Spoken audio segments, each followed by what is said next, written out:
जय माता दी दोस्तों, आज मैं आपके लिए लेकर आया हूँ केदारनाथ ज्योतिर्लिंग की कहानी। दोस्तों, केदारनाथ महादेव के बारे में कई कथाएं हैं। स्कंद पुराण में लिखा है कि एक बार जब केदार क्षेत्र के विषय में पार्वती जी ने शिव से पूछा, तब भगवान शिव ने उन्हें बताया कि केदार क्षेत्र उन्हें अत्यंत प्रिय है। वे यहाँ सदा अपने गणों के साथ निवास करते हैं। इस क्षेत्र में वे तब से रहते हैं जब उन्होंने सृष्टि की रचना के लिए ब्रह्मा का रूप धारण किया था।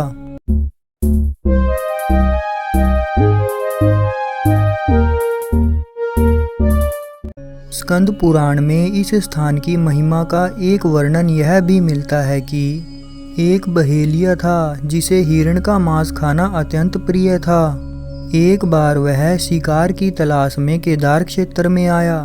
पूरे दिन भटकने के बाद भी उसे शिकार नहीं मिला।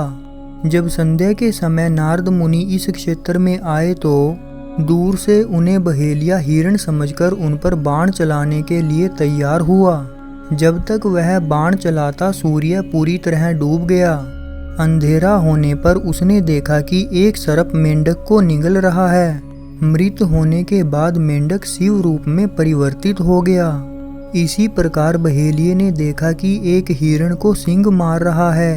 मृत हिरण शिव गणों के साथ शिवलोक जा रहा है। इस अद्भुत दृश्य को देखकर बहेलिया हैरान था। उसी समय नारद मुनि ब्राह्मण वेश में बहेलिये के समक्ष उपस्थित हुए। बहेलिये ने नारद मुनि से इन अद्भुत दृश्यों के बारे में पूछा। नारद मुनि ने उसे समझाया कि यह अत्यंत पवित्र क्षेत्र है। इस स्थान पर मृत होने पर पशु पक्षियों को भी मुक्ति मिल जाती है। यह सुनते ही बहेलिये को अपने पाप कर्मों का स्मरण हो आया कि किस प्रकार उसने पशु पक्षियों की हत्या की है। बहेलिये ने नारद मुनि से अपनी मुक्ति का उपाय पूछा। नारद मुनि से शिव का ज्ञान प्राप्त करके बहेलिया केदार क्षेत्र में रहकर शिव की उपासना में लीन हो गया। मृत्यु पश्चात उसे शिवलोक में स्थान प्राप्त हुआ। केदारनाथ ज्योतिर्लिंग की कथा के विषय में शिव पुराण में वर्णित है कि नर और नारायण नाम के दो भाई शिव की मूर्ति बनाकर शिव की पूजा में लगे रहते थे। इन दोनों भाइयों की भक्तिपूर्ण तपस्या से प्रसन्न होकर भगवान शिव इनके समक्ष प्रकट हुए। जब भगवान शिव ने उनको वरदान मांगने के लिए कहा तो जन कल्याण की भावना से इन दोनों ने वरदान मांगा कि वह जन कल्याण हेतु इस क्षेत्र में सदा स्थापित रहें। इनकी प्रार्थना पर भगवान शिव ज्योतिर्लिंग के रूप में केदार क्षेत्र में प्रकट हुए। केदारनाथ से जुड़ी पांडवों की कथा शिव पुराण में लिखी है कि महाभारत के युद्ध के पश्चात पांडवों को इस बात का पश्चाताप हो रहा था कि उनके हाथों उनके अनेक भाई बंधुओं की हत्या हुई है।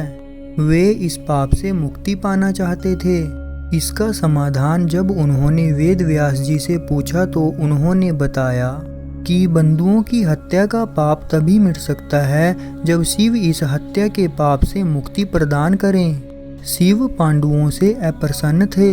अतः जब पांडव विश्वनाथ के दर्शन के लिए काशी पहुँचे तब भी वहां शंकर जी प्रत्यक्ष प्रकट नहीं हुए। शिव को ढूंढते हुए फिर पांचों पांडव केदारनाथ पहुँचे। पांडवों को आया देख शिव ने भैंसे का रूप धारण कर लिया और भैंसों के झुंड में शामिल हो गए। शिव की पहचान करने के लिए भीम एक गुफा के बाहर पैर फैलाकर खड़ा हो गया। सभी भैंसे उनके पैरों के बीच से होकर निकलने लगे, लेकिन भैंसा बने शिव ने पैर के नीचे से जाना स्वीकार नहीं किया।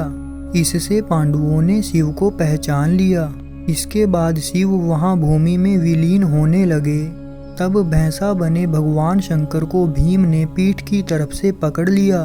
भगवान शंकर पांडवों की भक्ति और दृढ़ निश्चय को देखकर प्रकट हुए तथा उन्हें पापों से मुक्त कर दिया।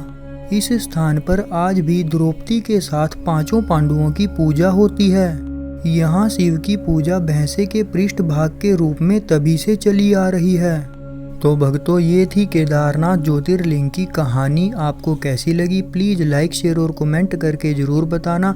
और हाँ भक्तों, मेरी आने वाली कहानियों को सुनने के लिए चैनल को सब्सक्राइब करना और बेल आइकन को प्रेस करना ना भूलना। जय माता दी। ओम नमो शिवाय।